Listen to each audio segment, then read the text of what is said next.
Montana Territory, July 1883, the stagecoach wheel cracked just before the first ridge of Red Willow Pass, and by the time they rolled into the sun-blasted town of Silver Bend, Caroline Finch knew two things for certain. Her corset was cutting off her breath, and she was not going back to Boston. She stepped down from the coach, skirts dusty, face flushed, heart pounding. The town was smaller than she expected, just one main street, a livery, a saloon with peeling red paint, and a general store with a crooked sign. But it was open sky, and it was hers now. No more lace-gloved teas with women who pitied her for being unmarried at 23. No more family dinners with her brother's wife glancing at her ringless hand like it was a sickness. "Miss Finch," a voice asked behind her. She turned. A woman in a faded blue dress, maybe 30, with a tight braid and a baby on her hip, stood watching her. "I am Clara," the woman said, shifting the baby to her other arm. "I run the boarding house. You are the teacher?" "Yes, I am," Caroline said and smiled. Her voice cracked a little.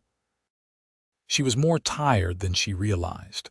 The boarding house sat near the edge of town, just beside a cottonwood grove. It smelled like pine soap and fresh bread. Clara led her upstairs and gave her a room with a narrow bed and an oil lamp on the sill. It was enough. That night, as she unpacked her books and set a photo of her mother on the dresser, Clara brought her a plate of beans and cornbread. "My husband died 2 winters ago," Clara said softly. "Fever took him quick. Folks out here do not always stay long. But if you make it through the first year, you learn how to breathe again." Caroline nodded. She had not meant to cry, but she did. Just once into her sleeve, and nobody saw. The next morning she walked to the schoolhouse, a squat wood building at the north end of town. It had one crooked bell and a red door that stuck in the frame. Inside, there were 2 rows of desks and a blackboard that had been scrubbed so hard it bowed in the middle. She ran her fingers over the wood, then spent the afternoon sweeping dust and hanging up the alphabet cards she had brought with her from Boston. That evening, on her walk back, she heard a horse whinny and turned fast. A man on a black gelding rode up over the rise, reins loose in one hand, a rifle slung across his back. His hat was low over his eyes, sun catching on the edge of his jaw. He slowed as he passed. "You are new," he said. "I am the school teacher," she replied. He nodded once. "Welcome." He kept riding. Inside the boarding house, Clara poured tea and said, "That was Shepherd Hale. Ranches out west of town. Keeps to himself. Most folks around here steer clear." "Why?" Clara hesitated. "He is not cruel, just quiet. Lost his wife 3 years ago. Some say she ran off, others say worse. He has not taken kindly to questions." Caroline looked out the window. The sun was setting behind the hills. "He did not seem cruel." Clara gave her a sideways look. "Everyone warned me too once, about a man who rode horses and wore a gun. But I loved him anyway." Caroline smiled. "I would take a risk over a ringless life." Clara studied her for a long second, then said, "Just be careful whose risk you take." By the second week of school, Caroline had 11 children in her class. They came in boots with holes and dresses patched at the elbows. They squinted at their slates and whispered when she turned her back. But they were bright, hungry for learning. She gave them stories and taught them penmanship, and by the 3rd Friday she had a chalkboard full of letters and the sound of giggling in the corners. That afternoon, she stayed late to scrub the floor. The sun was low when she stepped out, arms tired, apron smeared with soap. That was when she heard a sharp cry from the woods behind the school. She ran. The trees thickened fast, but she followed the sound, heart thudding. The crying grew louder until she came upon a boy, no older than 5, stuck in a dry creek bed. His shirt was torn and blood smeared one knee. "Oh, sweetheart," she said, dropping to her knees. "You are all right now. The boy shrank back, eyes wide. "Mama said not to talk to folks." "I am the teacher," she said gently. "Let me help you." She carried him back to town, arms shaking from his weight, and knocked on every door along the way. Nobody claimed him. Finally, she brought him to Clara. "His name is Jasper," Clara said after a long moment. "He is Shepherd Hale's boy. Folks thought he was living out on that ranch alone with his father." Caroline blinked. "But he is just a child." Clara nodded. "So was I when I became a mother." Life does not wait for the right moment. Caroline nodded and tucked the boy into a cot in Clara's back room. That night, she sat beside him until he fell asleep, his little fingers curled around hers. The next morning, Shepherd Hale rode into town. He came straight to the boarding house, dust thick on his boots, eyes sharp. Caroline met him on the porch. "You have my boy," he said. "He was hurt," she said. "He was alone. I was out fixing fence. He wanders sometimes. He knows better." She stepped closer. "He is 5. He needs more than a roof and a fence." His jaw tightened. "You do not know me." "No," she said, "but I know what it is to be left behind." He looked at her, then really looked. Something shifted in his face just a little. "I am sorry," he said, "for the trouble." "It was not trouble," she said. "He is welcome here."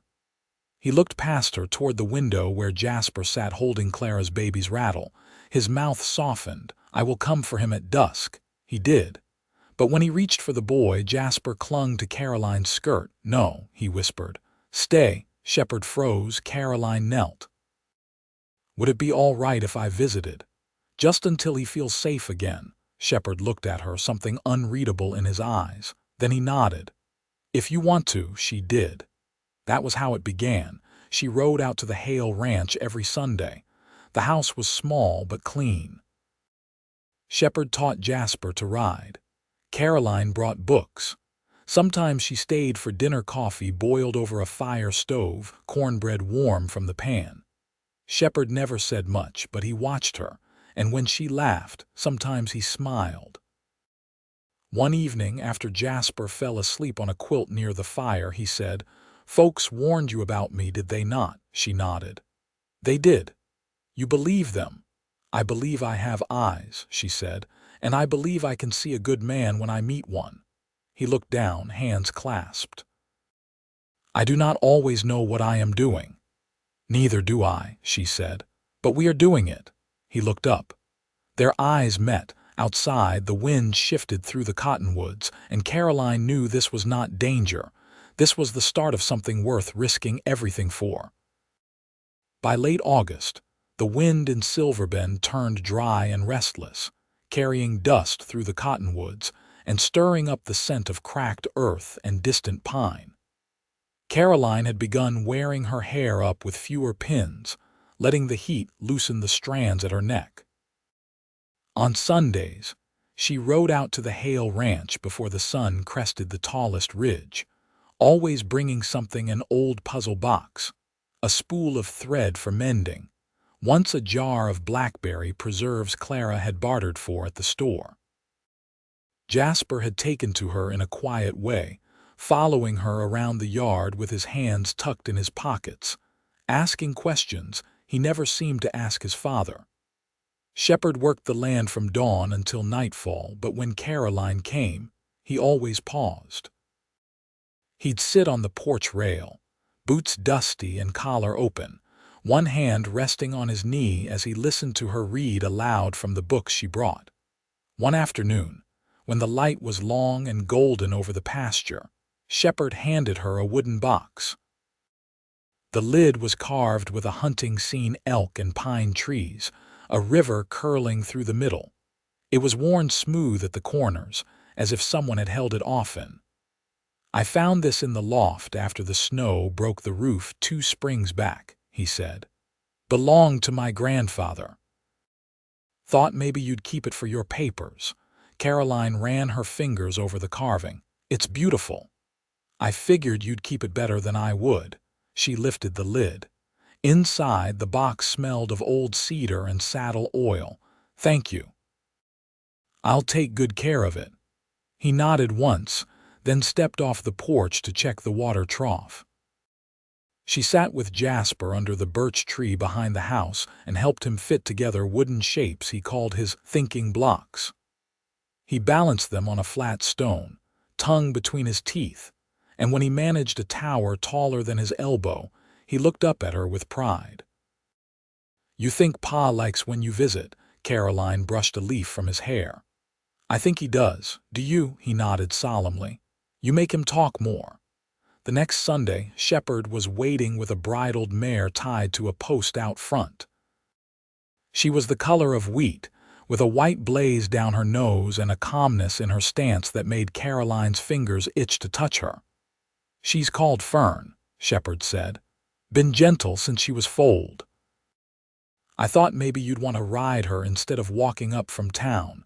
Caroline looked from the mare to him. "Is she yours?" "She was my wife's." He didn't flinch when he said it, didn't look away. "She never rode her much." "Fern needs someone who will." Caroline stepped closer to the mare, placing a hand on her neck. The horse leaned into her palm like she'd been waiting for it. "I'd like that," she said quietly. They rode out past the edge of his fencing that evening, Jasper tucked in front of Shepherd on his saddle, Caroline just behind. The land unfurled open and wide golden grass, low hills, a sky so big it made her chest ache. They stopped beneath a bluff as the sun dipped low, and Jasper dozed against his father's chest. Shepherd dismounted and lifted the boy down, settling him against the saddle blanket. Then he turned to Caroline, still astride Fern. "You ever miss the city?" he asked. She looked past him toward the cottonwoods swaying against the sky. "Only when I'm too still, but I never liked the parts that told me how I ought to live." He stepped closer, stopping a few feet away. "I wasn't raised with much softness. When Anna died, I didn't know how to speak around my son. I thought quiet was enough." Caroline didn't move, but her voice was steady. "You're learning. That matters more than getting it right the first time." Shepherd looked down, then back up. "You're not like the women who pass through town. You don't flinch when things are rough." "I was born into comfort," she said. "It didn't make me feel safe." A breeze stirred the grass between them. Shepherd reached for Fern's bridle, steadying her as Caroline dismounted. Her boots hit the ground with a soft thud. They stood close now, the horses behind them, the bluff rising to their right. The light caught on the curve of his jaw, the line of her sleeve. "Jasper sleeps better when you've been here," he said. Caroline met his eyes. "So do I." He didn't touch her, but he didn't step back either. That night, after she rode Fern home by moonlight, she found a folded scrap of paper tucked into the wooden box he'd given her. The handwriting was rough, ink faded in places. It read, "If you mean to stay, I'll make room." She folded it once more and placed it beneath her pillow. The next morning she arrived at the schoolhouse before the bell, heart steady. Whatever this was between them, slow as creek water, quiet as dusk, it was real. And it was growing. The first frost came early that year, silvering the grass at dawn and turning the creek bank stiff and white by mid-morning. At the schoolhouse, Caroline began lighting the iron stove before the children arrived, her fingers stiff from the match. The wool shawl Clara had lent her smelled faintly of cloves and lye soap, and she wrapped it tighter as she chalked out arithmetic problems with her left hand. The right still sore from hauling wood the day before. One afternoon, just as the sun began its slow descent behind the hills, Shepherd arrived outside the schoolhouse with Jasper. The boy held a folded paper with uneven lines and careful letters. "He wanted to show you," Shepherd said, his voice roughened by the cold and the ride in. Caroline crouched beside the child and unfolded the paper. It read, "I can write my name. I can ride Fern. I can help Pa fix the barn roof." She looked up. "That's more than most grown men can claim." Shepherd shifted, one hand resting on the boy's shoulder. "He's proud of the roof thing." Jasper beamed and leaned against Caroline's knee. She brushed a curl from his brow, careful, warm. "You're raising a boy who knows how to take care of things." Shepard didn't smile, but something eased in his posture. "I want him to learn how to keep what's worth keeping." Later, after Jasper had run down the path to meet Clara's little girl near the grocer's, Shepard lingered. Caroline leaned against the schoolhouse porch rail, arms crossed over her shawl. "Shepard," she said, not using his last name for the first time, "why haven't you left this place?" He looked out toward the road, where the wind lifted a trail of dust behind a wagon headed east. "Couldn't," he said. "I built too much with my hands here. When everything fell apart, I thought leaving might unmake it all, but I stayed. Figured if I kept doing the work, maybe things would hold." Her fingers tightened around the railing. "I meant to come here and do something small, teach, stay quiet. But lately I feel like I'm building something too, and it's not just a lesson plan or a row of books." He looked at her then, the last of the daylight catching in the crease beside his eye. "I know." She didn't look away. "You said you didn't grow up with softness. I didn't grow up with steadiness. My father was always chasing something bigger, some new idea. I never had a place that didn't feel temporary." His voice was quiet. "You want permanence. I want something that doesn't disappear when the wind changes."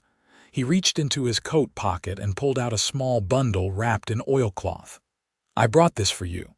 She unwrapped it slowly. Inside was a set of silver hair combs, the kind with filigree at the edge and a few tiny chips along the side.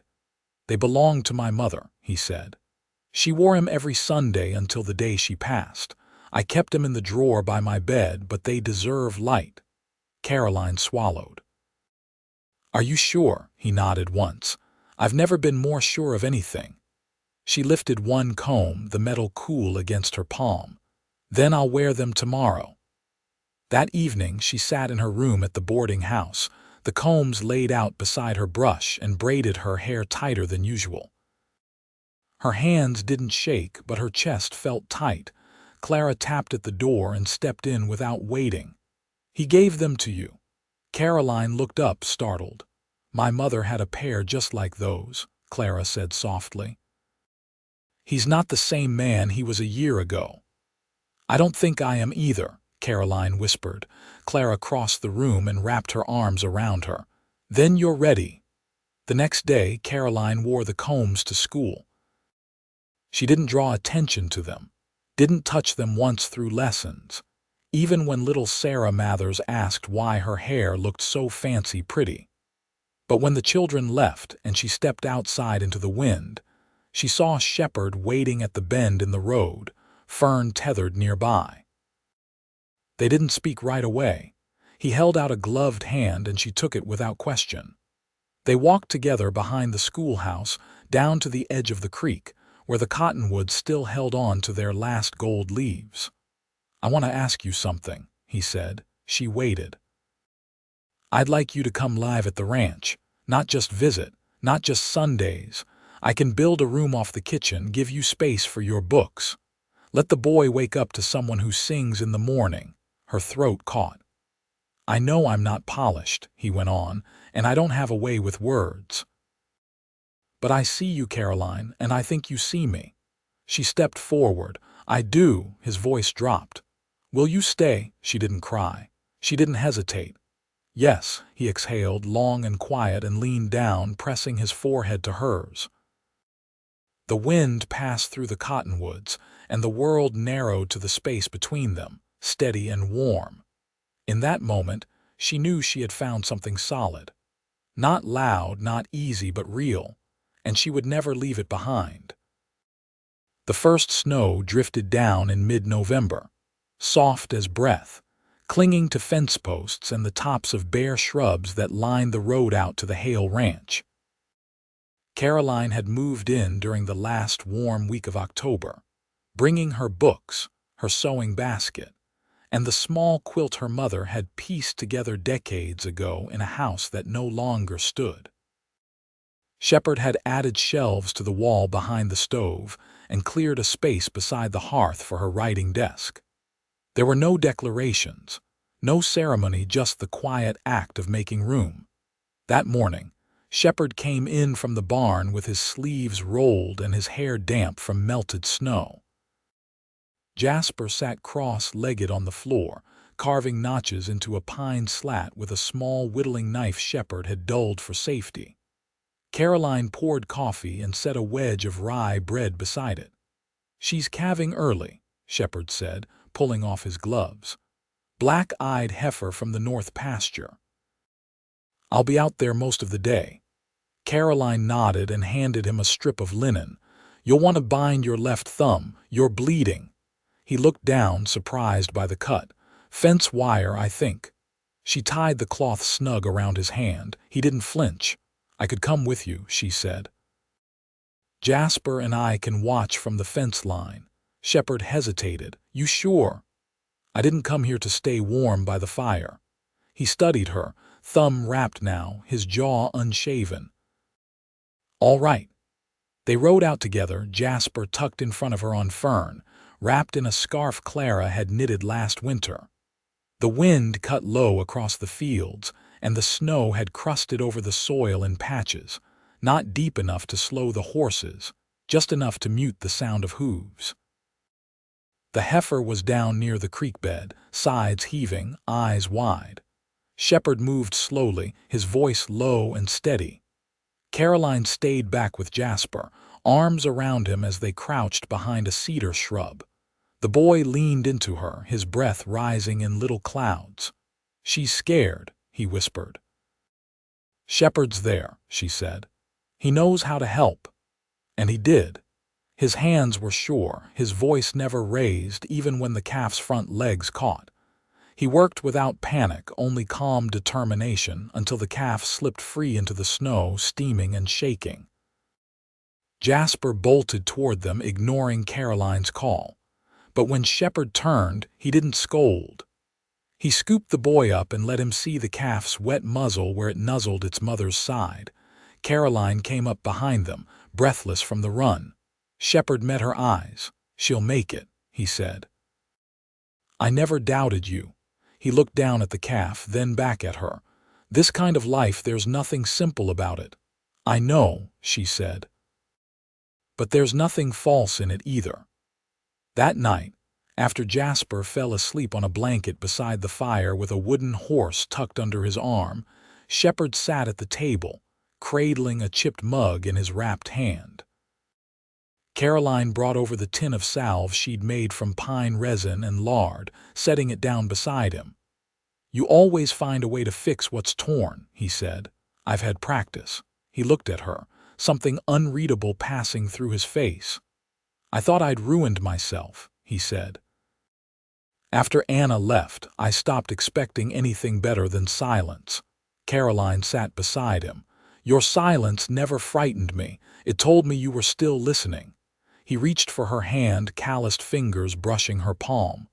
"I never wanted to need anyone again." "I didn't either," she said. "But I've learned need isn't weakness, not when it's chosen."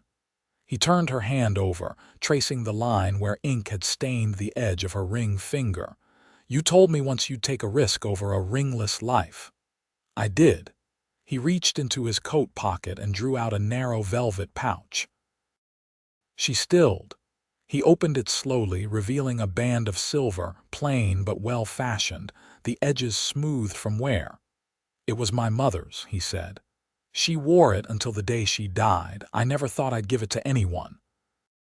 But I'd like to see it on your hand." Caroline looked at him, her eyes full. "Not because I expect it," he said quickly, "but because I want to build something that doesn't break when the wind shifts."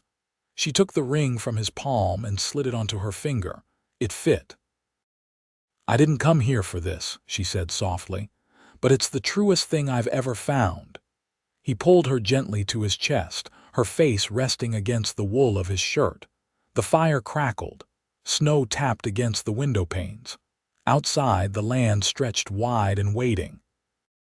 Shepard pressed his mouth to her temple, and she closed her eyes.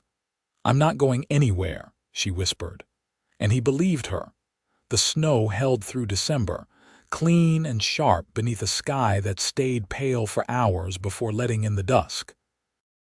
Caroline's days were full lessons in the morning, supper to prepare, Jasper's reading at the table after the fire was stoked, but something about the rhythm steadied her. She no longer moved through her life as if waiting to be told where she ought to go. She was rooted now, not by force but by choice. Shepherd had begun carving a cradle. He worked on it in the loft above the barn when the chores were done and the house quiet. He said little about it, only asked her once if she liked straight lines or rounded corners. She said she trusted his judgment, and he'd touched her elbow lightly before returning to the barn. Caroline didn't ask when he meant to finish it.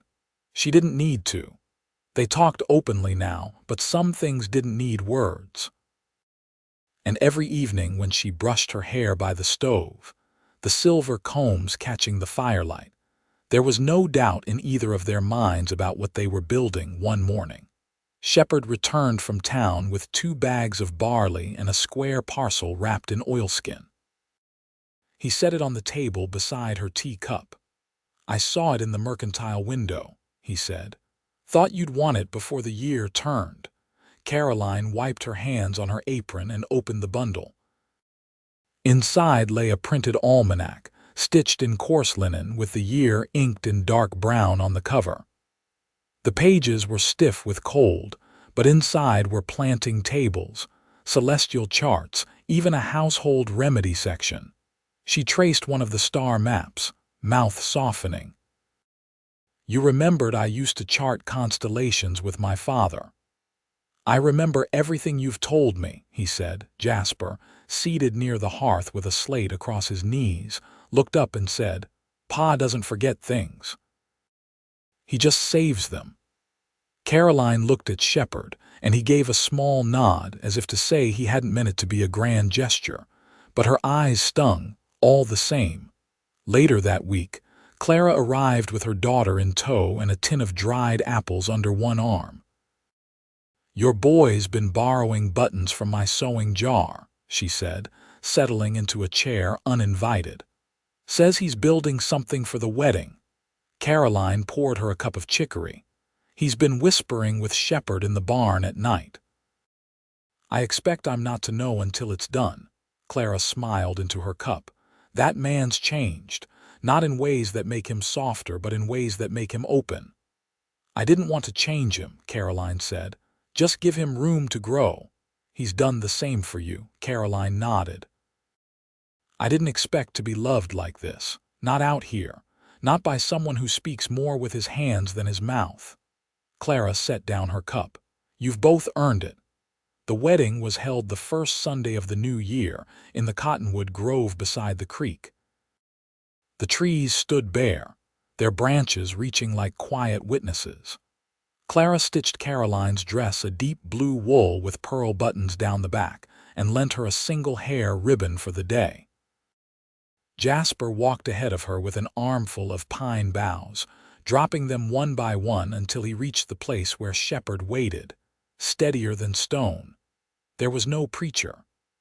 Only Clara, holding a worn Bible and the wind moving gently through the trees. Shepherd took Caroline's hand and looked at her without hesitation. "I don't make promises lightly," he said, "but I'll keep this one." She turned her palm up in his. "You were the home I didn't know I needed." They kissed, careful and sure, and the townfolk who gathered didn't clap or cheer. They only bowed their heads a little, as if recognizing something sacred. That night, back at the ranch, the 3 of them sat at the kitchen table. Jasper unwrapped his gift for them, a row of wooden trees, each carved from barn scraps, the smallest one painted with a blue ribbon around its trunk. "It's our family," he said. "The biggest one's Pa, then you, then me." Caroline leaned down and kissed the crown of his head. "I'll keep them on the mantle forever." Shepherd touched her hand under the table. When the sun rose the next morning, pale gold over the snow-packed fields, the wind was still, and the house was warm, Years passed. The cradle was used 3 times, smoothed by the weight of growing children and the careful hands of their parents. The schoolhouse gained a second room, built by Shepherd and painted by Caroline in the evenings while the children napped beneath quilts. Clara's boarding house never emptied, and Jasper grew into a broad-shouldered boy who still walked a step behind his mother when they went to the mercantile. Each winter, Shepherd gave Caroline a new almanac. Each spring, she planted by its charts and tracked the stars when the nights were clear. They never left the ranch. They never needed to. In time, the grove where they married grew thick with new saplings, and the wooden trees Jasper carved stayed on the mantel, their edges worn smooth by time and memory. And every evening, when the fire burned low and the children had gone quiet in their beds, Shepherd would wrap his arm around Caroline's waist as she leaned against him by the window. They didn't need to speak. Their life had already said everything.